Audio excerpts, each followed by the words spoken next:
Hello বন্ধুরা, আশা করছি সবাই ভালো আছেন। আজ আমি আপনাদের দারুণ স্বাদের একটা মাছের রেসিপি রান্না করে দেখাবো। তো বন্ধুরা, রেসিপিটি জানতে হলে কি করতে হবে? আপনাদের পুরো ভিডিওটা দেখতে হবে। প্লিজ বন্ধুরা সবাই পুরো ভিডিওটা দেখবেন, লাইক কমেন্ট শেয়ার করবেন, সাথে মালাস অ্যাক্টিভিটিস চ্যানেলটি সাবস্ক্রাইব করে দিয়ে আমার পাশে থাকবেন। ধরুন সকালে বের হয়ে গিয়েছেন, কোনো কাজ ছিল, বাসায় এসে দেখেন খাবার কিছু নাই, কিংবা হঠাৎ করে বাসায় গেস্ট চলে আসলো, তখন কি করবেন? ফ্রিজে যে কোনো মাছ হলেই হবে। শিং মাছ হতে হবে এমন না, যে কোনো মাছ থাকলে বের করুন, ভিজিয়ে দিন, সাথে বাটা মশলা তো ফ্রিজে থাকেই, সব বের করে ফেলুন। এবার হাতের কাজ সেরে ফেলুন, দেখবেন হাতের কাজ সারতে সারতেই সব কিছু নর্মাল হয়ে গিয়েছে। এবার প্রথমে মাছগুলো ভালো করে ধুয়ে হলুদ লবণ দিয়ে মাখিয়ে নেবেন।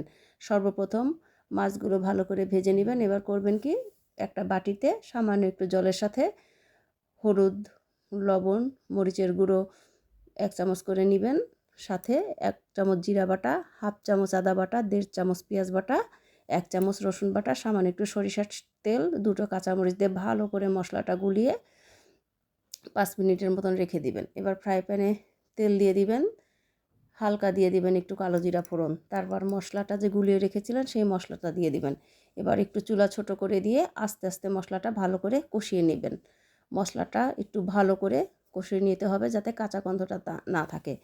কাঁচা গন্ধটা থাকলে মাছের তরকারিটা টেস্ট লাগবে না, সেই জন্য চুলা ছোট করে দিয়ে আস্তে আস্তে ভালো করে কষিয়ে নেবেন।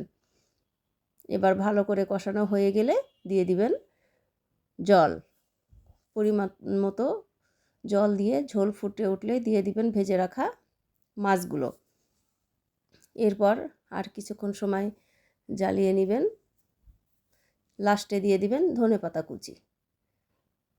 তো বন্ধুরা, একদম কম সময়ে খুব সহজেই রেসিপিটি রান্না করে ফেলা যায়, অনেক মজা হয়।